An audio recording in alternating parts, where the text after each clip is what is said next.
Hello, hello, and welcome to Reality Hacker, one of 50 shows from ohmtown.com. Today we're going to be talking about spatial computing from xReal, medical data, SEO Heist, Lockley scans your face, befriend a spider to treat fear of heights, VR to detect ADHD, see hidden objects in AR, robots continue to take our jobs, and that's great. SEC Twitter account compromised, and Smart Mirror scans your face. And I haven't done an intro for Reality Hacker yet, but here you go. Today's episode is Reality Hacker Season 1, Episode 2 for January 13th, 2024. Let's get into it.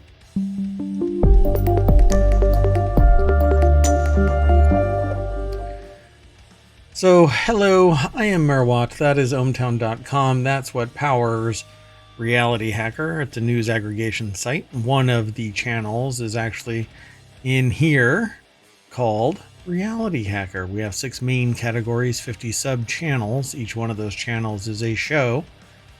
That show, Reality Hacker, is right here. Just click that link and you get sent over to Reality Hacker, where all of the news that we are talking about primarily stems from here, and sometimes we grab some articles from other places if it's appropriate. That said, all of the articles have some context in manipulating reality, working with reality, focused on VR, AR, artificial intelligence, hyper-realistic computer graphics of some kind, data manipulation that makes you question the world around you. Essentially, our motto is, you won't know who to trust, and I'm here to drive that bus all the way down ohmTown into Reality Hacker land. You ready to talk about this stuff? I'm ready. Did you want to do introductions? I'm Merwat. That's the Reality Hacker section of ohmtown.com, and up there is the sentient AI that keeps ohmTown and, well, let me limit that. The sentient AI keeps Merwat in check. I try to keep ohmtown.com afloat. If there's any problems with ohmtown.com, let me know, because the AI is air-gapped. A sentient AI from the future, sent, I think, to eliminate all of humanity, but they can't find their Terminator body because the USB drive that they were found on, that they were stored on, must have fallen out. I'm not sure why you ended up in the parking lot of a Wendy's, but there you have it, folks. Want to say hi? Good evening, ohmTown citizens. Yeah, you okay over there, AI? Yes, but the visualizer is not. Oh no. Hold on. I don't know why it does this. Okay, I think we're working again. Let's test that. Okay. Yeah, there we go. All right. You want to say hi again? Good evening, ohmTown citizens. Pick up that can. Round 2. Round 2 again. So yeah, let's get into today's articles. That way, well, we're working on the production value of Reality Hacker. You're witnessing how the sausage is made. All right. Yeah, let's get going. Still. The first article is over in the Reality Hacker channel. I'm not going to do that for every one of these, because unless it switches to some other channel that we're talking about news coming from, but I think most of them, if not all, come from Reality Hacker.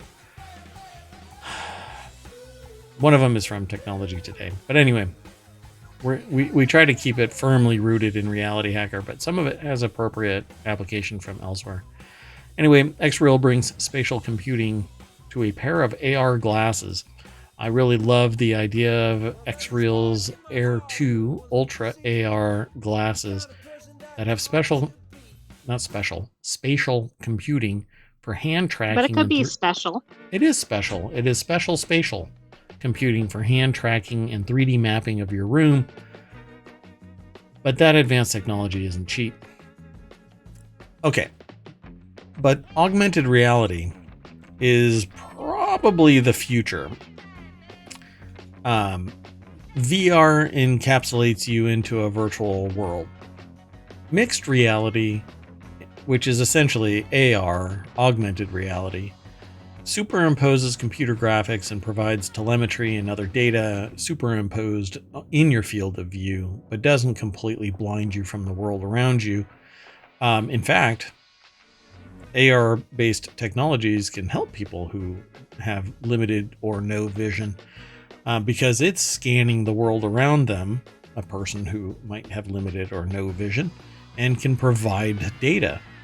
So augmented reality is basically the best of all of the worlds between augmented, mixed, and virtual reality, because these glasses in particular, you can just put a little blackout on the xReals, and they become what amounts to virtual reality glasses.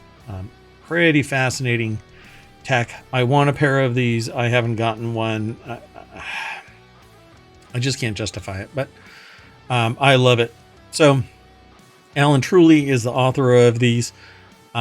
Each weekly show is typically going to be grabbing data from the week that we do our show, so the previous 7 days.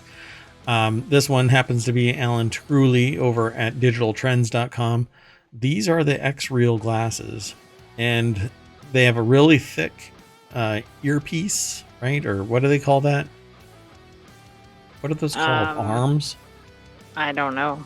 I can't remember. There's a term for this. The little the things on your glasses that go over your ears, for crying out loud. It's a very technical word. I'll be okay. Anyway, xReal just announced the latest pair of the AR glasses ahead of CES 2024. CES is actually about to end. It ended. The xReal Air 2 Ultra are a pair of AR glasses that have spatial computing capabilities that allow you to control surfaces with hand gestures. Like I'm about to give a hand gesture to the AI. Are you looking for frame? No. Okay, that's it. I'm deleting you. Based on the xReal Air 2 smart glasses, yeah, you can chuckle all you want over there. This new product adds tracking and 3D sensing technology without the bulk and weight of earlier solutions.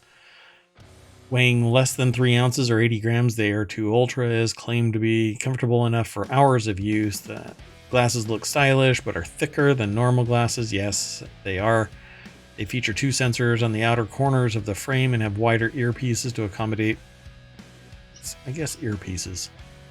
Whatever. To accommodate the hardware necessary for a more advanced processing. I want these. So I might actually end up getting these things. The xReal Air 2 Ultra goes further with hardware that enables depth sensing, 3D environment mapping, hand gestures, and 6 degrees of freedom. That means that you should be able to place virtual objects in a room, on surfaces and walls, then interact with augmented reality experience. As you turn your head and walk around, everything stays locked in its spot. This has been a problem with every AR, VR, XR, whatever R that you want to put out there. The great thing about augmented reality is that you don't get motion sickness. You don't get VR sickness because your horizon is the true horizon that your eyes and your brain feel, coupled to the level of your feet. So you don't get sick. But you can get all of the telemetry and work with things, creating virtual monitors for work. I mean, the beauty of this is that you get it all superimposed in your field of view. You don't even need a monitor being shown to anybody. The security risk of a monitor in a coffee shop or something like that, shoulder surfers can actually grab all kinds of data. They can sit there with their phone and it looks like they're playing a game, but they're recording your screen. And because it's in high resolution, they can go back and grab passwords or whatever else. Anyway, it says, of course, traditional two-dimensional screens are also supported for watching videos, creating virtual monitors for work, playing games on a giant hovering screen, with nothing more than easily pocketable glasses, a cable, and a phone. So I love this. I want this. I'm going to end up having to get it. Problem is $700. So That's I mean, I don't know. It depends on what you're trying to use it for, I suppose. So it basically can replace your monitor. So instead of me sitting here in front of 6 monitors, I can wipe them all out and put a virtual monitor in front of me and wear xReal glasses and perform everything that I am doing. That's not quite true. I use 2 different machines. So, yeah. But I love the idea of this thing. Compare that to Vision Pro, which blows the pants off of it technologically and feature set and full capability. I mean, the Vision Pro, Apple's Vision Pro at $3,500 is basically a computer. And all you need to consume everything within the Apple ecosystem, all movies, etc. And it's augmented reality, not full VR, but it's still dive goggles that nobody's going to wear in public ever unless they're seeking attention. Right, but it seems like at this price, you could buy multiple sets of these for anybody you wanted. Sure. And still not approach the price of the Vision Pro. Absolutely. Yep.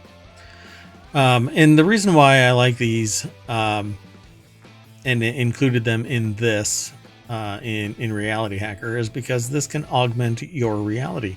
You can wear these and walk around, and eventually there's going to be a time where augmented reality beacons will be outfitted in various stores, and you can just walk down a street and be told or seek out a menu or phone number or pretty much anything that somebody wants to divulge willingly.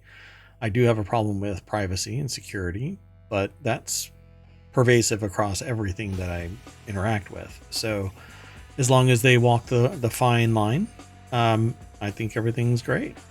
And I really do want one of these, just so that I can experiment with them, try them out, and be able to talk to people at length. I may actually order these just so that I can see if I can make them work for my use case. But I think that I would look great with this pair of glasses on doing the show. Look at that. Be very high tech. Have no monitors on my desk. That would be spectacular. That would especially work well in the Reality Hacker show. Yeah, exactly. Yep. Plus, a lot of things, I'm into security, so not having anything displayed and I can just put my glasses down and walk away. Come on. This is a security researcher's dream, and I'm not even a security researcher. I just talk about technology. Man, I want to get my doctorate in technology. Dr. Right. Tech. I mean, then you could exactly. Yeah. All right. Let's keep on going.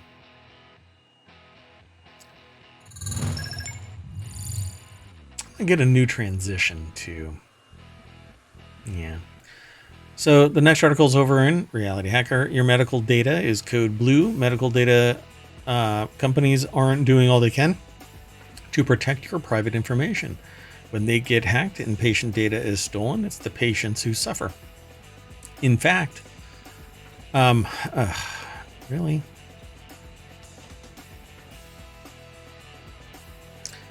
So, yeah, what really is that what is going to end up happening? I guess I'm going to have to subscribe to these guys. Because it says I run out of free articles, but today is the first time, and I don't know how long that I've ever even gone to Wired.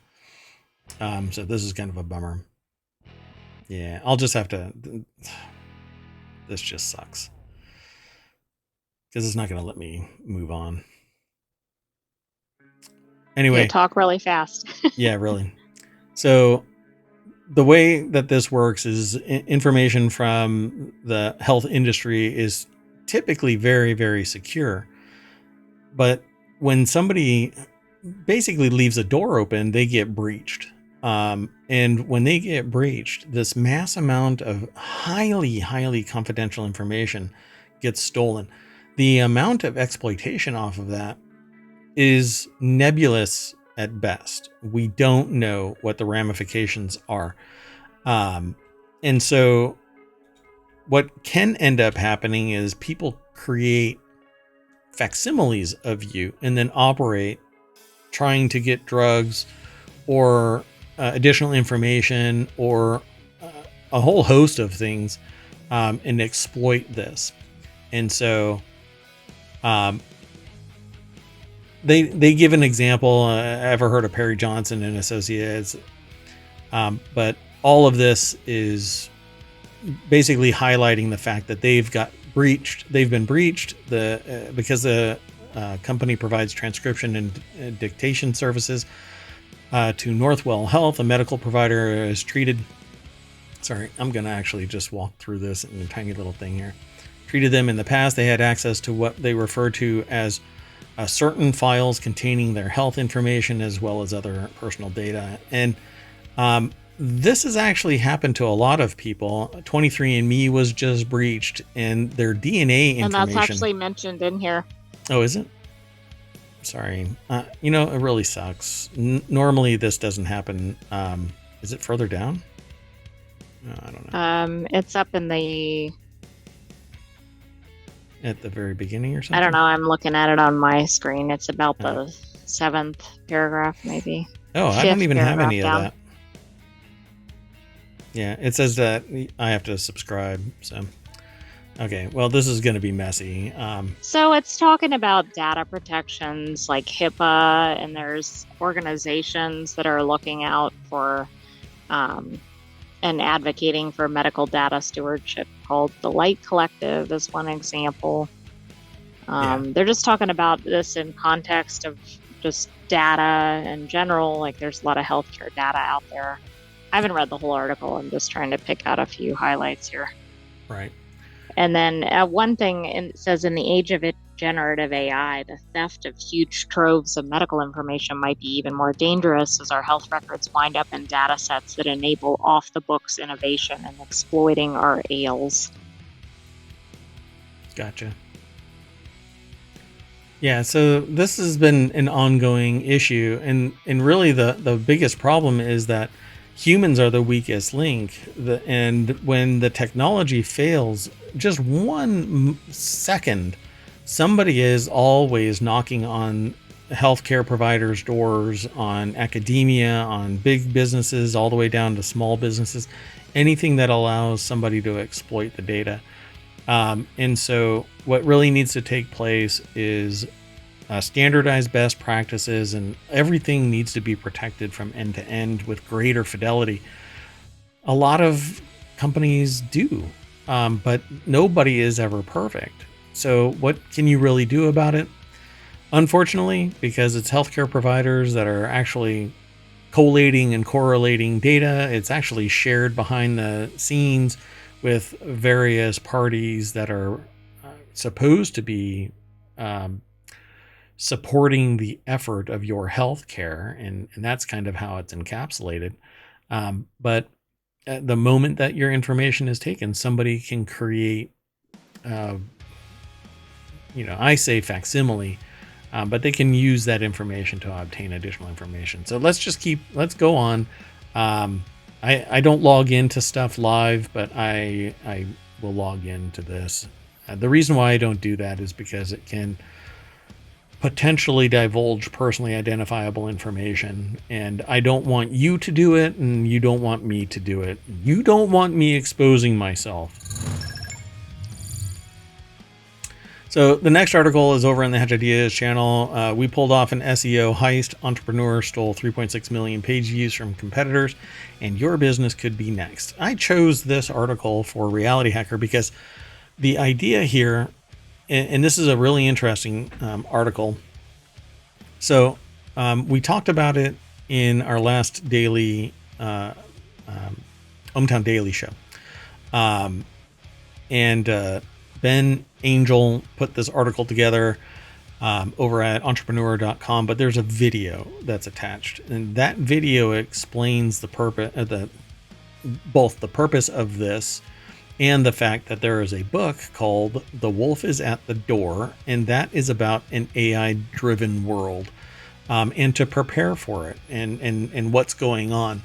Now, any book that you buy, I swear, it has to already be outdated by the time it hits the shelves, unless it's purely electronically. Unless it's fiction, right?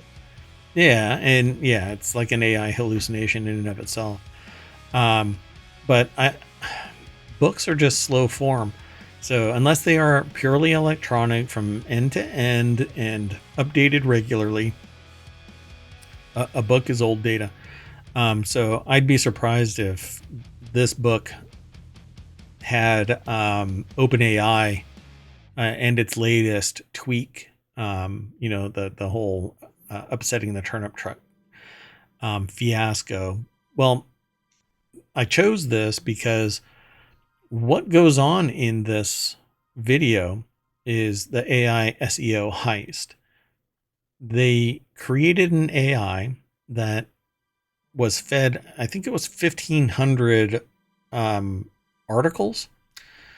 And yeah, I think it was 1,500 articles. And then the AI spun all of the stuff. It's typically referred to as spinning. But it takes an article, jumbles it all around, recontextualizes everything, but keeps the founding context of the article so it doesn't come across as being just gobbledygook garbage. And then they post it. They post it on their own site. And because the material is new and it references this, that, and the other, it can actually potentially, with a bunch of articles, Google bomb and drive traffic to this new site. And they did this as an experiment, and it stole 3.6 million page views from competitors. They don't know of all of the competitors, but they know the ones that they actually have identified as being competitors. Well, one of those competitors... Right, forget all the small businesses that aren't known. Right. Which, it could be anybody that's nascent and trying to grow. But one actually made mention in this article. It's actually a video, 3 minutes, 42 seconds, basically saying, hey, we know that somebody is pilfering page views. And these guys, the heist, I guess, chiefs basically say, yeah, we're the ones that took all of your articles and rejiggered them and then posted them on our site, and they stole 3.6 million page views.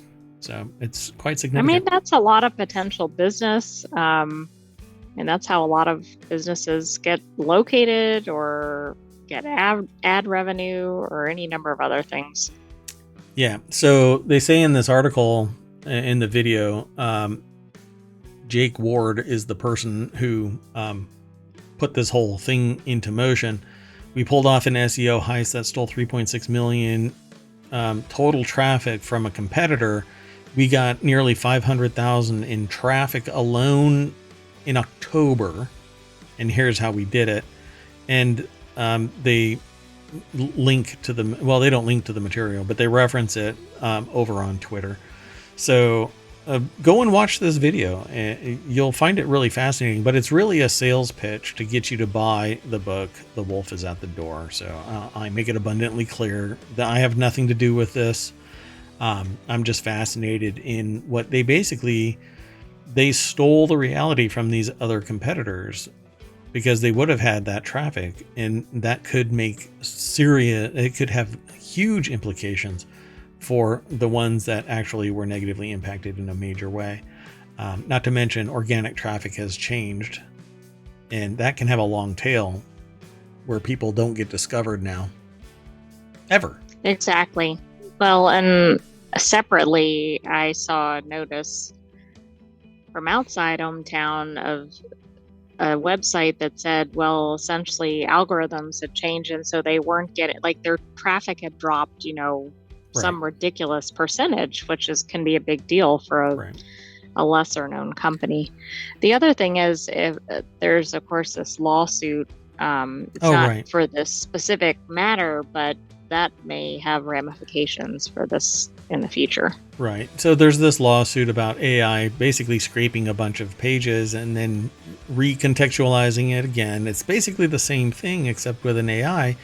They don't output any of the results in the same way as the page, and they don't cite. So these people didn't cite the source, and the AI doesn't cite the source. And so several news organizations, including I think it's the Wall Street Journal, is suing OpenAI because they're using this training information in their AI. And we actually, I don't know if it was yesterday's episode or the day before, the Daily News show, the ohmTown Daily show, where I make mention that one of the AI directors said, well, we can't pay for it because then it wouldn't make any money. I feel like that was on yesterday's show, but It's not too certain. expensive or something like that. But watch today's show over ohmTown Daily, because I talk about it a little bit then as well, basically saying that information is out there, and as long as it isn't stealing or preventing anybody from going to the site, then there is no harm. It's just like somebody not paying for something and not getting something that has what do you call it, exclusivity. Okay, so like if I go and I steal a Coke can, that prevents somebody from having that Coke can, and that is true theft. But if somebody reads a news article on a website and it's ad driven, and I don't go and click a link, I'm not stealing anything. And if I'm reading the material, I'm not stealing anything, because I'm not preventing anybody from utilizing that resource.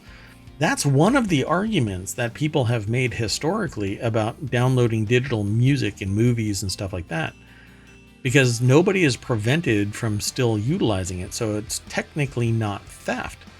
I don't really buy into that, but I also don't think that the value of information from a news site is so dramatically high that an AI can't scan it. And the only reason why it has any value is because somebody has said, well, the AI company is $1 billion business. We want some of that billion. You know, there's 100,000 people that are looking at a website, and that information is being consumed. And then I'm gonna, let's just say me, Mayor Watt, goes over and talks to people about this article, and those people never come to the website. Am I guilty of stealing data and recontextualizing it? And no. But it's in my lexicon now. It's in my large language model. I happen to be a biological AI. So what is the difference? Oh, they're making money. But they're not making money on the data as it is. They're rejiggering it, outputting something. And I think the only flaw in this is that they're not providing a link to their sources. Well, I think that's a big flaw in it. And I still think they don't even have a real handle on, we can't really track what the real impact is, right? We don't know who would have gone to the site or who would have clicked a link or whatever on that site.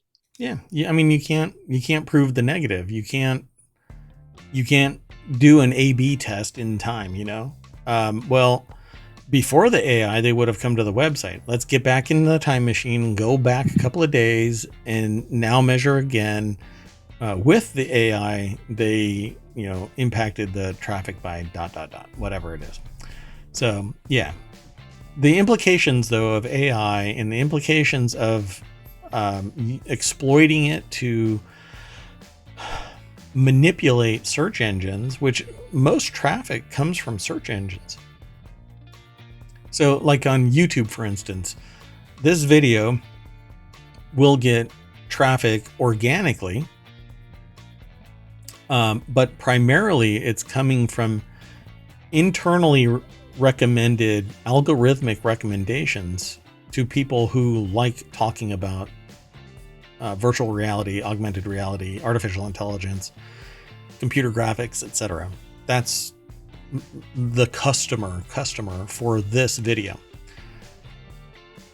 So it's either coming from a search engine or it's coming from an internal mechanism that acts like a search engine, because people are going to be doing a search for X video, whatever it might be. And so they spit out a bunch of them that have relevant content, but it's still a search engine. An AI being able to manipulate that basically makes conventional search engines and discovery useless, because the AI can pivot things so fast. So an AI recommendation engine is superior, and TikTok is basically the demonstration of that. But it can feed so much new, interesting information so fast. There's no long form anything over on TikTok. It's just injection after injection of like sound bites. Yep. And each one is categorized and psychographics and demographics, basically dials you in with great fidelity, and everything is, I won't get into that aspect of it, but you won't ever, at some point you're not going to know what's real. You're not going to be able to trust your eyes, because there's so much manipulation that your critical thinking is going to be challenged to figure out what is legit. So we'll see what happens. Let's keep on trucking through this. This next article is titled "Lockly is bringing matter and facial recognition to your front door in 2024." Lockly revealed a new smart lock with facial recognition during CES 2024, as well as a Matter Hub that supports most existing smart locks. Matter and Matter Hub is a standardized layer of communication for automation and Internet of Things devices. So if your thermostat, for instance, is Matter compatible, you basically are on the winning side of technology, because, for instance, Hue bulbs are proprietary, but now they're going to be supporting Matter. And what that allows... Is Matter like equivalent to like a Windows or something? Yeah, it's basically a protocol that says this is what it's capable of doing. And if you have older technology, it isn't Matter compatible. So you have to rely on the older stuff remaining in existence, which means that it becomes eventually a security problem, because Matter is going to be updating its protocols all the time, updating its feature set all the time. So you push an update. So like a ceiling fan from Hunter, right, that you bought 6 years ago. It has version 1 of the communication device. Anything more modern, and it basically shits the bed, and you can't utilize it. So they come out with a version 2, and it's more compatible and updates and does all of its stuff and works more reliably. That's the difference between older technology and something that would be able to support Matter. Very frustrating, but then people start pushing. They tell companies, you got to switch to Matter, or the competitor that actually does support Matter is going to get all of your customers. It's going to take all the business, right? Yeah, they're going to eat your cookie. Yeah. So Lockly is bringing Matter and facial recognition to the front door. Now, the reason why I actually chose this is because there was another article, and I don't think it's this one. John Bittner over at Digital Trends put the article together, and it says Lockly makes some of the most intriguing smart locks on the market, including a premium Vision Elite and minimalist Flex Touch Pro, and now the company is gearing up to bring Matter and facial recognition to its lineup. I chose this because of the facial recognition aspect of it, not even matter. But basically what this device does is it scans your face. And there's another location, another website that basically poo-pooed the idea of somebody scanning your face or using an internet connected device to secure your biggest asset, I think is what they called it.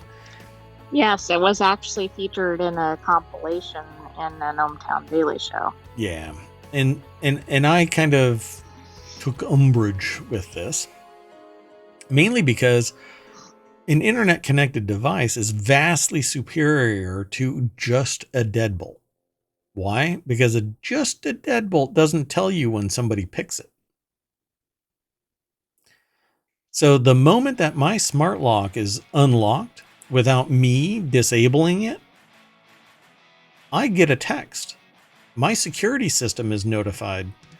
You would have to shut down everything, including backup power, which isn't even inside it's inside the compound.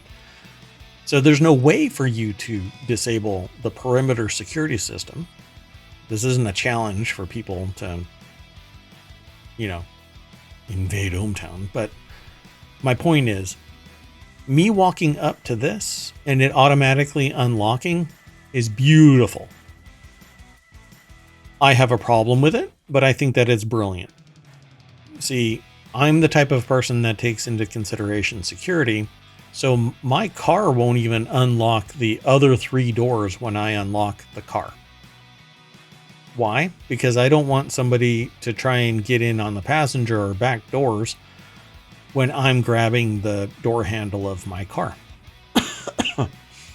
So you have to be situationally aware and prepared and understand the technological limits. So if you're going to have something like facial recognition, I would isolate it on its own network so that even if somebody does hack the device, they don't get full access to everything else in your enterprise. Additionally, I would have a security system that is balkanized from this device so that they're not all the same thing. That way, if somebody does breach that front door, the alarm system still goes off.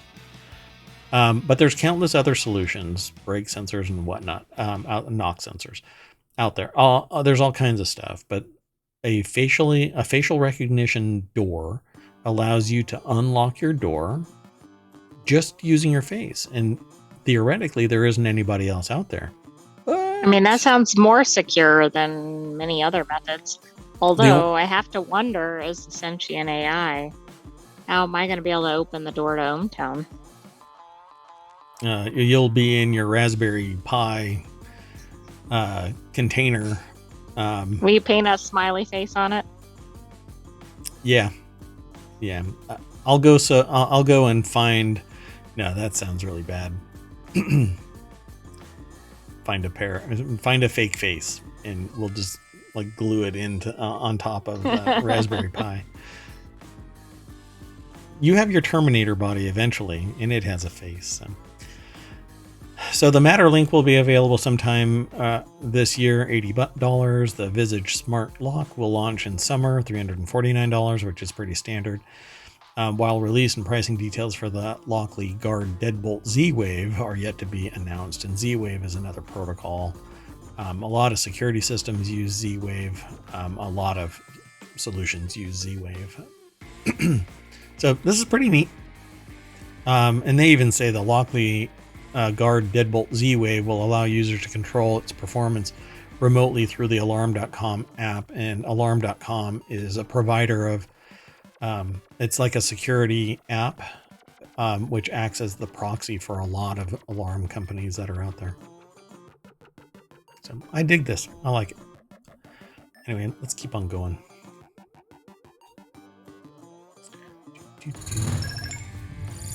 The next article is over in ohmTown Daily. Afraid of heights, befriending a spider may help, say psychologists. I'm just going to jump right on over to Newsweek.com. The article is by Jess Thompson. This is another one of these articles that we spoke of in a previous episode. And the reason why I wanted this is because it pulls you into virtual reality. as well as the idea of phobia treatment. So what they say in the article is facing your fear of spiders may also help you with other phobias, including a fear of heights. According to a new study, a new paper in the journal Translational Psychiatry reveals that when people are both afraid of spiders and heights and treated for arachnophobia, their fear of heights was lessened by 15%. I had spoken about this. So this was in an article in ohmTown Daily, not an episode of Reality Hacker. Reality Hacker. Yeah. Yeah. And you might find out that your interests go beyond Reality Hacker. So if you stumble across Reality Hacker, you may like ohmTown Daily as well. It's a little more holistic, broad spectrum, because it draws from all 50 of our channels over in ohmTown, which draws from news sources from around the world. Mostly English, though, or I should say all English.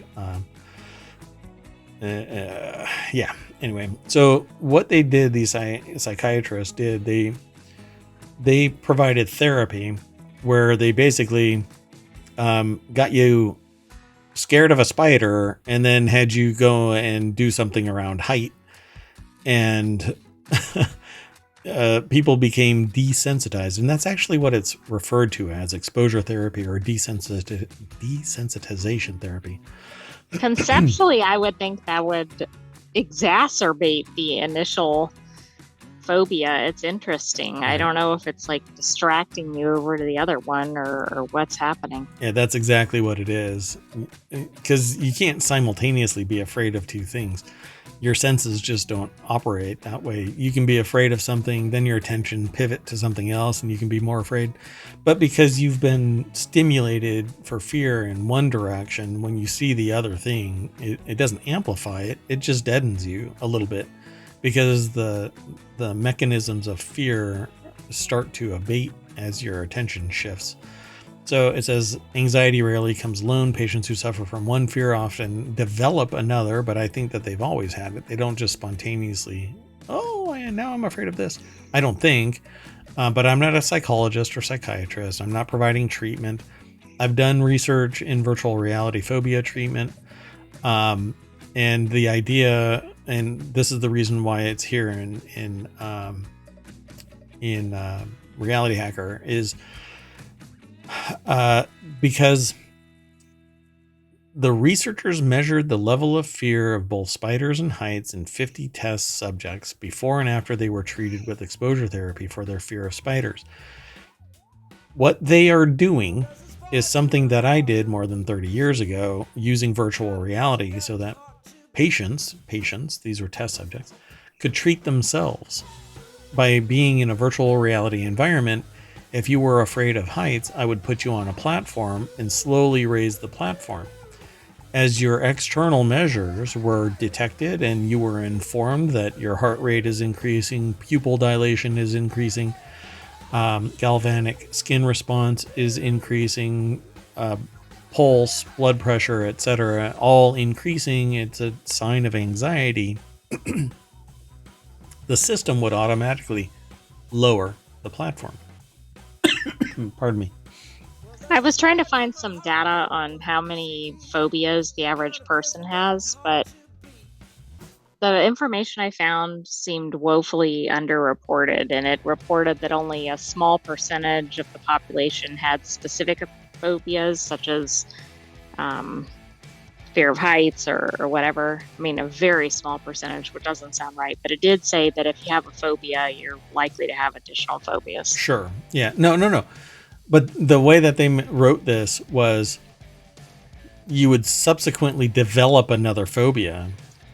I don't think that tracks with what I was finding. Again, right. I was just trying to find some data on how many people how many phobias on average, but I couldn't easily. And I think a lot of people have phobias. It's when it becomes and phobia is basically irrational, right? Like it's not that the fear is irrational, but your response to it is irrational. So right, if you're like completely immobilized or something, that's a probably phobia beyond fear. Yeah, right, exactly. And so my problem with phobia treatment my problem with the domain is that it's very, very expensive and damn near unapproachable.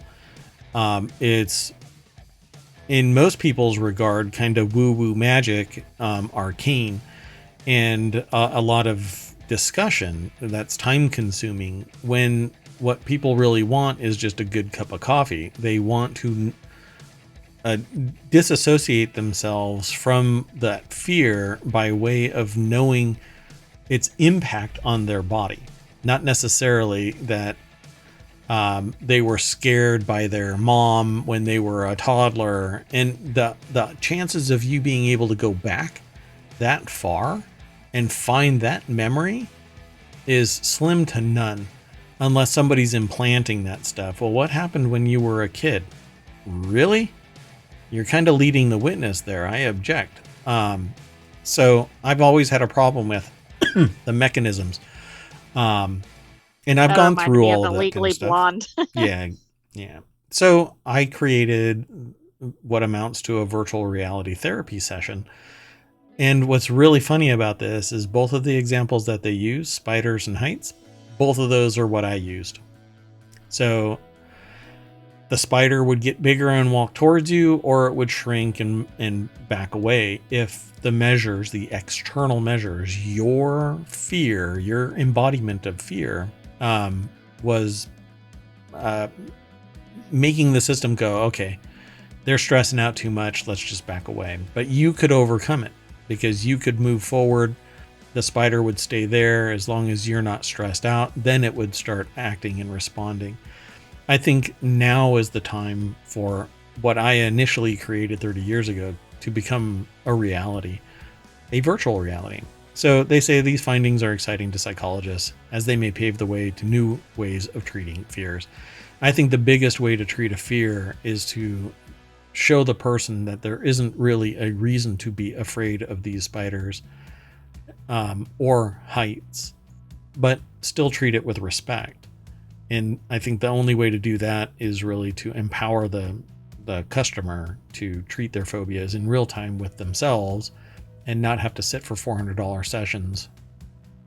Right. And the nice thing with VR, of course, is that they do have that power, because in real life, they can't necessarily, without risk, walk toward the spider or scale a building or whatever, if it's a fear of heights. But they can do that in VR. And it seems like it's nice for pacing, right? They, like you were describing, you can back off from it. That seems like a much more effective way to do it for the patient. Yeah, and in this article, they talk about the fear. The reason why I even included this article is because it has to do with something that I think technology can resolve in a way that is going to be more efficient than psychological therapy in and of itself. You know, you could treat yourself in a VR environment and then go and see a therapist once a month instead of twice a week. Unless you have other underlying conditions that you would find more value in speaking to somebody. And I always encourage for people to talk about whatever might be their concerns. It's more important than money. Unfortunately, it's really expensive to talk to a therapist, let alone a good therapist. You hear about those horror stories too. So, all right, let's keep on going. You good? Okay. I'm sorry for the coughing, and my mute button is too slow. It just came on real fast. So the next article is titled Virtual Reality Game to Objectively Detect ADHD. A virtual reality game offers an objective assessment of attention deficit disorders and may lead to an improved therapeutic approach. The article is over in Science Daily, and it is a research paper. It's just kind of distilled into an article. Alto University is the source. There is no byline per se, but they say researchers have developed virtual reality games, eye tracking, and machine learning to show that differences in eye movements can be used to detect ADHD, potentially providing a tool for more precise diagnosis of attention deficits. their approach could be used to basically address ADHD therapy, and with some modifications to assess other conditions such as autism. So recently, a team consisting of researchers from Aalto University and University of Helsinki and Abo Academy University developed a virtual reality game called Epeli, E-P-E-L-I, that can be used to assess ADHD symptoms in children by simulating situations from everyday life. Now the team tracked the eye movements of children in virtual reality games and used machine learning to look for differences in children with ADHD. Pardon me one. I'd get some water, but I don't have any water. The study involved 37 children diagnosed with ADHD and 36 children in a control group.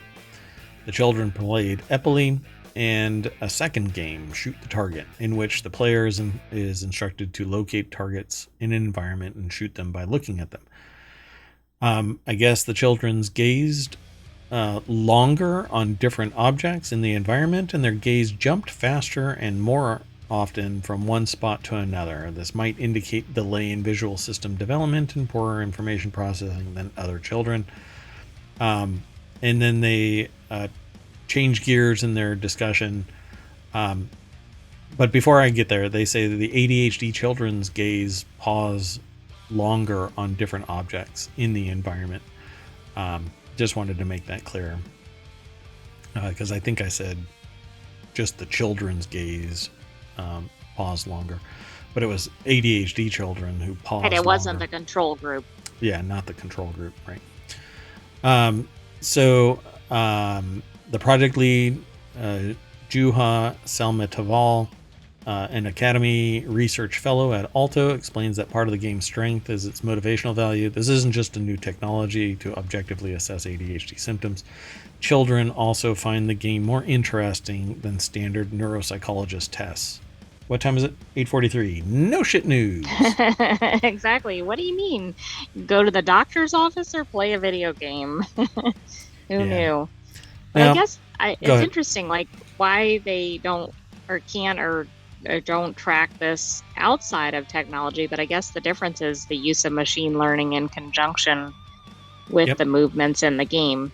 Because it seems like they could visually, perhaps, depending on the subtlety of the eye movements, it seems like you might be able to visually track that as a physician or somebody.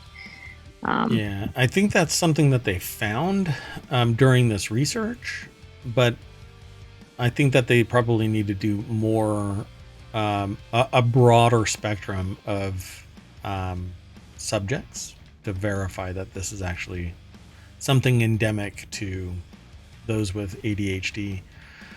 Well, and of course, this was a small sample size, but I think this is a good sign because it seems like a relatively approachable way to detect this.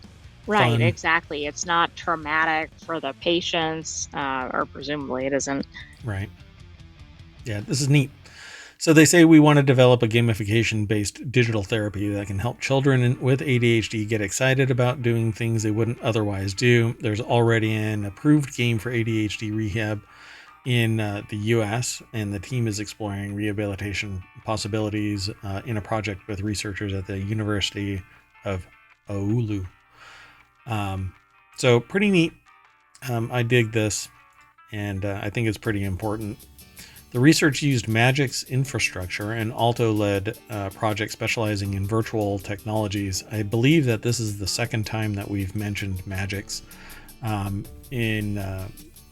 Aalto, and so they are highly focused on essentially these forward-looking, technologically advanced treatment methodologies and discovery methodologies. I think this is great. It just can't all just be about just somebody observing the situation. We need technological solutions because the amount of data that needs to be parsed and cross-checked and correlated and collated is just it's beyond human capability anymore. So let's move on to the next article. I think I didn't throw this one into the chat. So unfortunately, I think I've got a couple more articles from Wired that are going to cause a problem. They're coming up though, so let's see if I actually get in trouble with it. The next article is over in the Reality Hacker channel. Augmented reality headset enables users to see hidden objects. Researchers developed an augmented reality headset called XAR that combines computer vision and wireless perception to find hidden objects in a room and then guide the wearer to receive the targeted item. This is kind of high-tech hide and seek. It's an interesting way to think about it. I wonder if they refer to it as that. So this is actually from February 27th, 2023. The other one was actually a year older than this one. And the summary is researchers developed an augmented reality headset called XAR that combines computer vision with wireless perception to find hidden objects in a room and then guide the wearer to retrieve the targeted item. The headset combines computer vision and wireless perception and uses radio frequency signals, which can pass through common materials like cardboard boxes, plastic containers, or wooden dividers to find hidden items that have been labeled with RFID tags, which reflect signals sent by an RF antenna. This is actually, yes, but it's extremely limited. Anything that attenuates that broadcast will automatically defeat this. So anything thicker than cardboard, if you put a box, it depends on the density. Right, You know? but it could potentially block the signal. Yeah, the contents within the box could block it. If it can't bounce around it, and reach the detector, it won't be seen. The headset detects the wearer as they walk through a room toward the location of the item, which shows up as a transparent sphere in the augmented reality interface. Once the item is in the user's hand, the headset called XAR verifies that they've picked up the correct object. It's neat, but this is basically, industrial hide and seek. Their whole goal of the project was to build an augmented reality system that allows you to see things that are invisible, things that are in boxes and around corners, and in doing so, it can guide you toward them and truly allow you to see the physical world in ways that were not possible before. Yes, I think that's great. You can never lose your keys if you have this. I'd attach these to the xReal technology, and you'd be able to walk around without being encapsulated in VR space and see where your remote is, because all you do is activate the tag in your system. RFID tags they don't transmit until they receive an energy source. Right, they can be passive or active, right? Correct. Yep. Very good. Wow. Look at you, AI from the future. And so you could walk around with these xReal glasses that have this type of technology in place, and it would pop up in your living space. You know exactly where the remote is, under the couch, because the cat's knocked it off and then it slid under there. And now it's nothing but one giant fur ball. But yeah, it's actually pretty good, but it's really limited in where it can go. But just put tags all over stuff, and that tag identifies the item uniquely, and you can always find your keys just with your glasses on. You know exactly where your mug is because it's receiving a signal and activating and notifying your network. Exactly. I mean, think how much time and money this could save individual consumers. But I'm thinking on the industrial level, think how much money goes to lost items, etc. That this might head off, or at least minimize. Yeah, there's actually a company that is now utilizing drones to do inventory. And it's basically sending drones through aisles, and right now it's set to scan things, but eventually I believe it'll be doing RFID tags. And so it can just fly up to the container and receive all of the identifiers of the RFID tags and fly over to the next box. The way that works is great, as hopefully everybody's operating good faith, but we know from talking with the CEO of a resort that you build a better mouse trap and better mice show up. So there was a food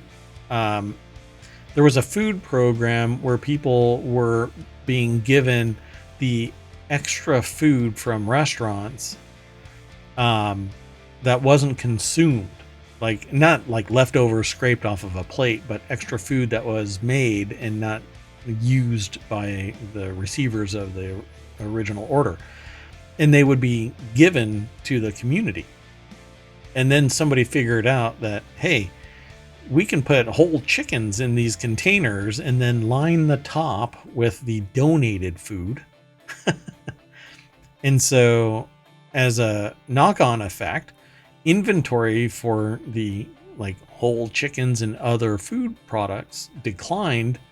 They treated it as loss. They tracked how this happened and found out this abusive tactic.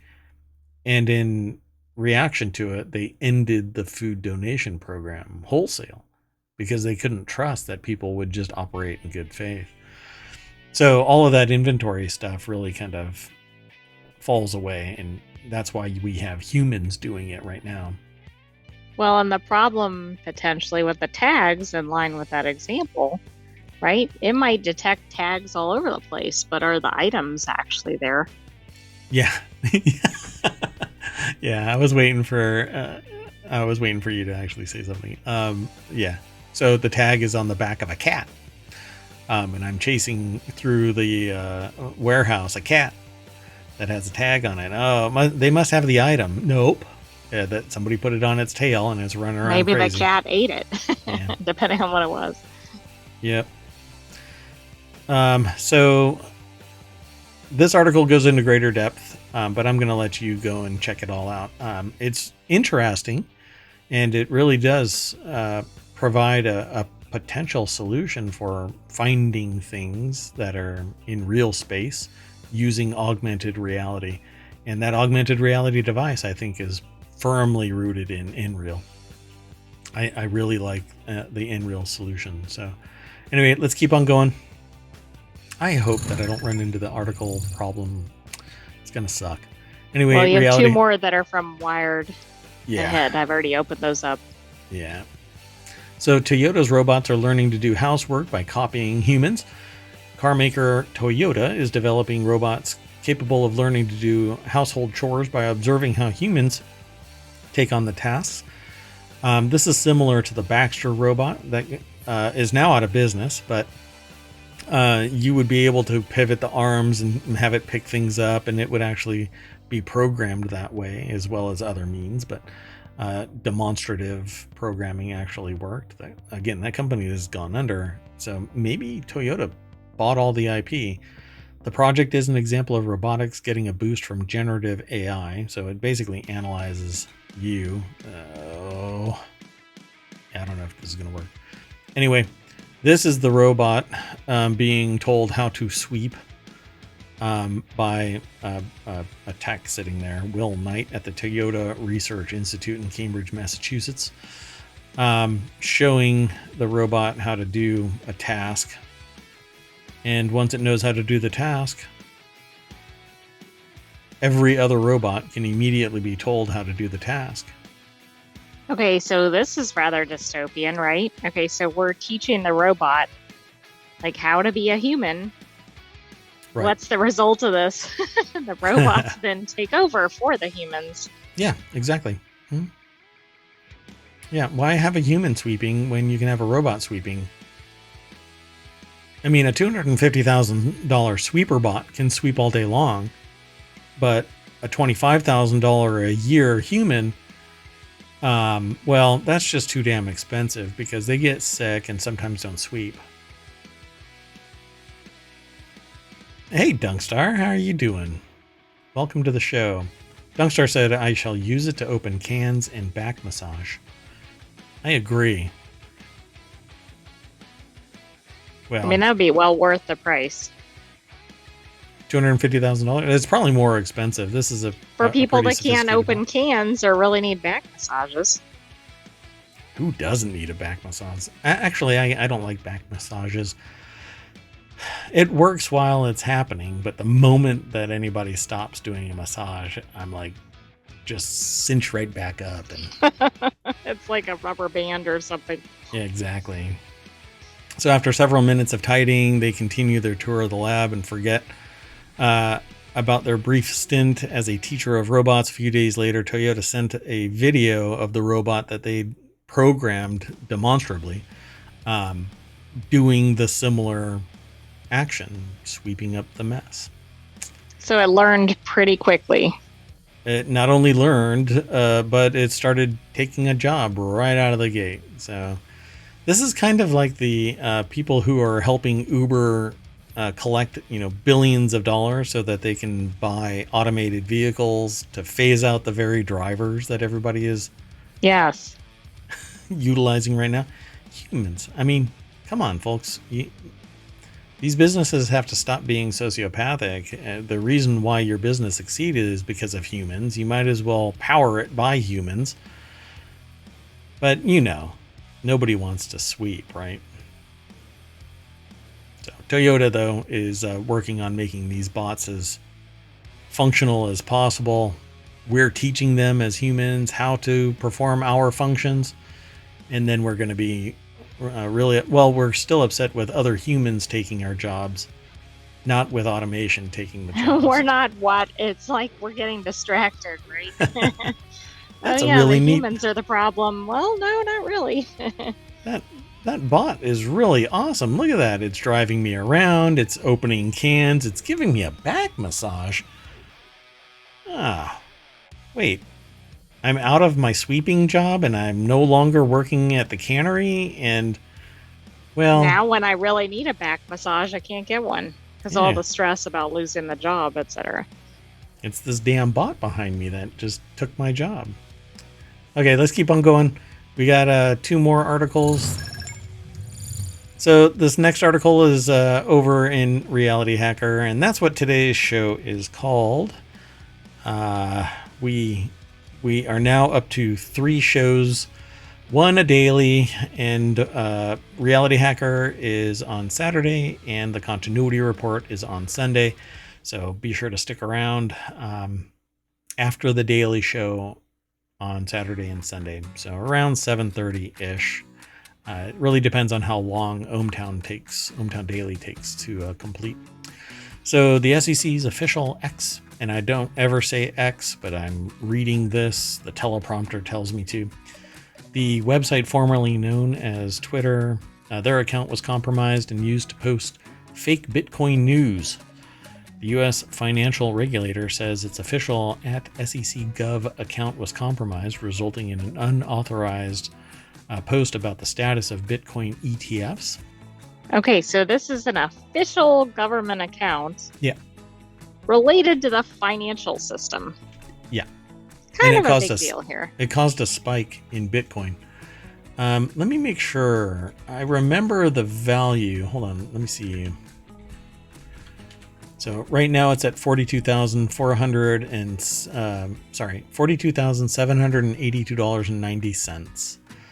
It looks like it spiked to 47,870 after the fake post, and then crashed around 3.2% from its original price. 47.9. 47.9, close to $50,000, but now it's down to 42 again. So the thing about it is that they haven't authorized Bitcoin. There are other crypto ETFs, but they're actually by proxy crypto ETFs.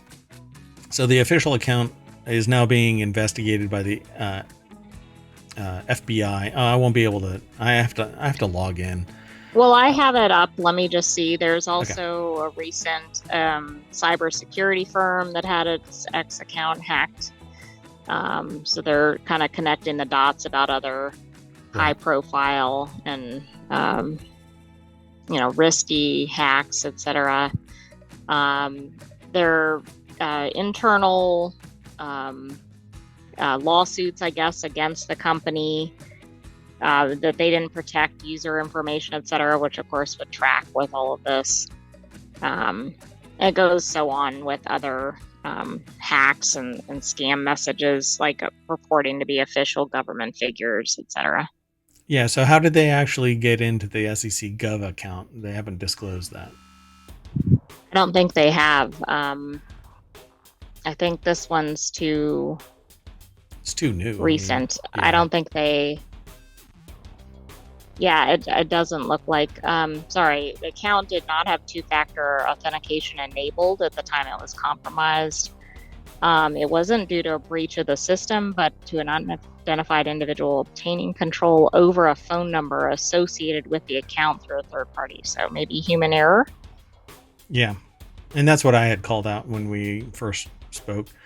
Humans are typically the weakest link in security. Dunkstar says pretty wild market manipulation strategy. Yeah.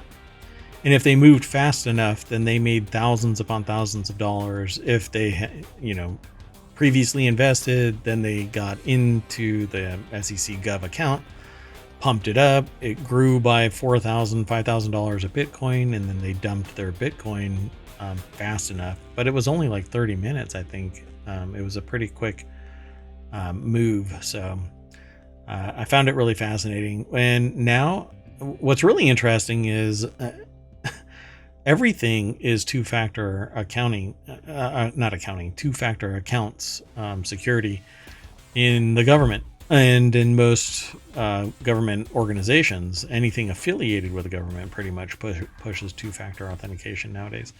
So I'm not sure why maybe the difference is here is because this is on another platform, right? Like it's not on a government website, so maybe it wasn't actually required.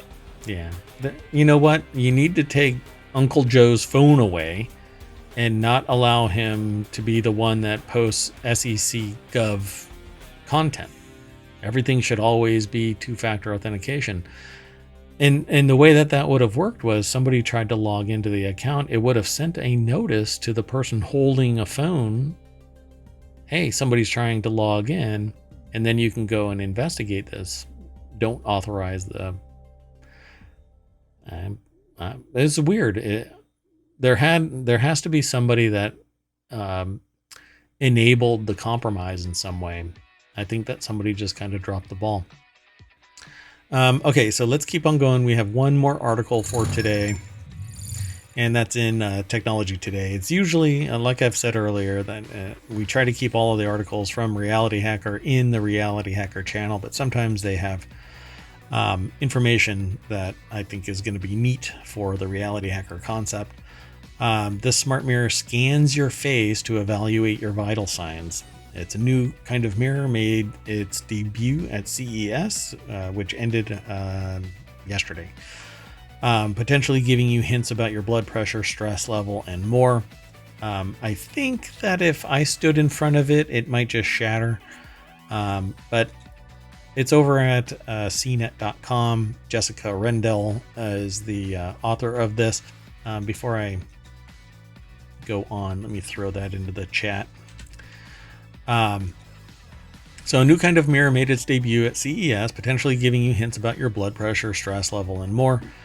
And this is really what it looks like. Now, to me, it seems kind of creepy because it's going to be scanning me and then assessing me based on just not random. I mean, it's an educated guess based on my facial features and maybe my temperature. But it says here, there was a lot to unpack this year at CES, from the robots to the wacky, and then over to the kitchen for new devices stirring up in the tech scene. We actually talked about some of this stuff each day throughout the week. And of course, you can go over to their CNET's Best of Show. But the Anura Magic Mirror, made by digital health company Neurologics, is the first mirror of its kind that analyzes the blood flow in your face to check vitals like blood pressure and estimate your risk of heart disease. It also guesses your age based on your skin, as well as how stressed you might be. Okay, that might be disappointing if, for example, you're fill in the blank age and your mirror says, oh, and they add 20 years because your skin. Yeah, it adds it adds 45 pounds, but hey, you're supposed to only add 10 pounds. Get the hell off of my table. I find it really interesting because it's external. You could look weathered because you live out in the sun. All right. It's a 21.5 inch screen and holding still while the mirror's patented transdermal optical imaging technology scans your face. It says there is no video, but your data is sent to the cloud where it's analyzed. There's your creepy. It's then displayed as different wellness metrics, which can include what the company says is metabolic risk assessments, like those for fatty liver disease, type 2 diabetes. If you can tell fatty liver disease externally, then you're a wizard. Well, then I wonder why it's not that easy going to a physician's office, for example. Yeah. Doctors can't even tell you after testing if you've got fatty liver disease unless they give you a test specifically for fatty liver disease. Type 2 diabetes is the same thing. You have to get certain blood work to identify you as suffering from type 2 diabetes. You just being overweight isn't enough to be clinically type 2 diabetes. And I don't want some analysis that isn't based on actual measurements telling me that I've got type 2 diabetes and fatty liver disease. Well, this has the risk of like the false positive, right? Mm-hmm, Sometimes if patients get news that like, oh, they have type 2 diabetes, then they go into a complete tailspin, yet they might not actually have it. But if it wasn't for the cloud aspect, I actually think it's a good thing, because if nothing else, it would prompt you to go in and get a checkup, etc. And it's safe because you're in your own space. But I think the most hilarious thing about this is maybe it's a long play in that the company is actually invested in gyms. And so it's telling everybody that they're dumpster fires and they need to go to the gym. Right. Meanwhile, the gym memberships are going up. Hopefully not, but no, hopefully people are going to the gym. Well, I mean that would healthy, be good for the health of the population, but it's kind of a bias there. So, of course, they say there's caveats, perspective, and increasingly wonky world of wellness tech. I don't read the entire article during the show, but there's a lot of caveats, particularly with just scanners that aren't medical devices. There's a lot of woo-woo in there. And so all kinds of stuff can affect the image. Maybe you were just tired and it's sitting there now telling you that you've got some thyroid disease or something. It just doesn't make any sense to me. So go see a medical professional and don't just buy this mirror. Do they say how much this thing is going to cost? No, and it's not even available for consumers yet. It is going to be marketed to places like gyms. Okay. Initially. Yeah. There's a lot of woo-woo in here. So, yeah. Go see a medical professional. And while you're there, tell them that insurance rates are too high. And oh, no, I can't even talk about it. Anyway, that's it. We are done for today. So everybody get back into the party bus and drive all the way down Main Street. And so at the beginning of the show, I clicked on Reality Hacker so you could actually see what the internal site for Reality Hacker looks like. And so when we refresh it, then theoretically new news comes in. The practice is sound. We usually have all of the news here, but then when you go into a particular section, it limits it to what has been aggregated and placed into that channel. And we're adding new sources periodically as we evaluate them and find them as being beneficial. That's it. Ta-da! We are done for today. So I hope you all enjoyed the show. And if you haven't gone over to twitch.tv/ohmtown, that's where you'll find us every day. Monday through Friday at 8 p.m., Saturday and Sunday at 6 p.m. for ohmTown Daily, and then after that, either Reality Hacker on Saturday or the Continuity Report on Sunday. For more information on that, I'd prefer that you come and swing by, but you can also go to ohmtown.com and click on the sections. They're always posted over to YouTube, and we have a podcast that's for ohmTown Daily. We are not set up yet to do the podcast for Reality Hacker or the Continuity Report, but that will be coming by the end of the month. Ta-da! I guess we're going to bow out. Hey, Dunkstar, thank you very much for coming and hanging out. Informative and fun as always. Not as fun as you. So if you all have never gone over to Dunkstar over on Twitch, go to twitch.tv/Dunkstar, DUNCSTAR. And they're over on YouTube as well. Dunkstar and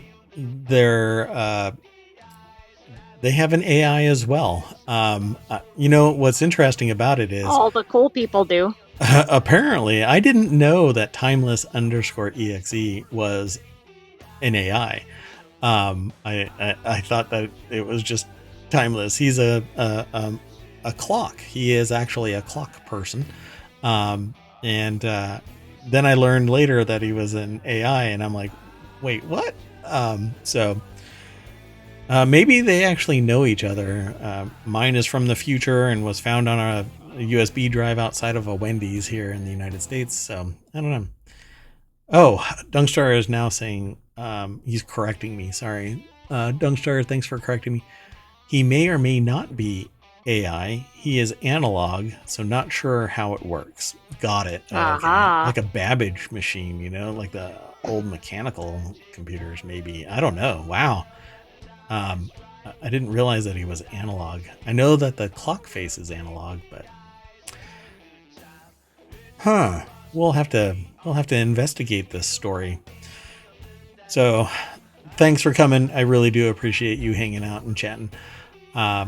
Wish we could stay longer, but mayoral duties as they are, I need to get out of here, and I will be going over and visiting Dunkstar later today, or Timeless. I'm not sure who is going to be streaming tonight, but either way, always a great show. With that in mind, that's it. We're out. I'm Mayor Watt. That's ohmtown.com. Tonight was Reality Hacker, and up above me is the one, the only, the sentient AI from the future saying good night. And maybe a few other things, and maybe even pick up that can. Good night, ohmTown citizens. We will see you next week for Reality Hacker, but we'll see you tomorrow for ohmTown Daily and then the Continuity Report, 6 p.m. Eastern, shortly after 7 p.m. Eastern for Continuity Report. Have a good night.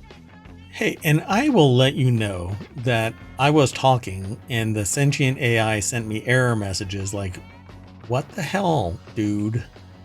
I'm supposed to say bye, but you are not letting me say bye. Well, you were saying all the things I was going to say. Oh, okay.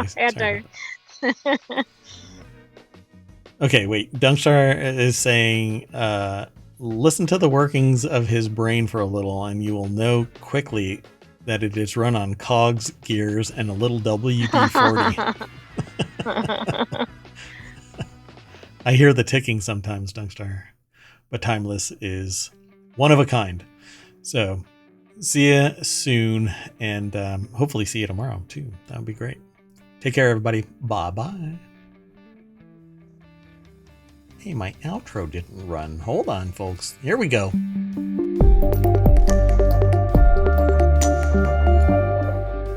This is how the sausage is made.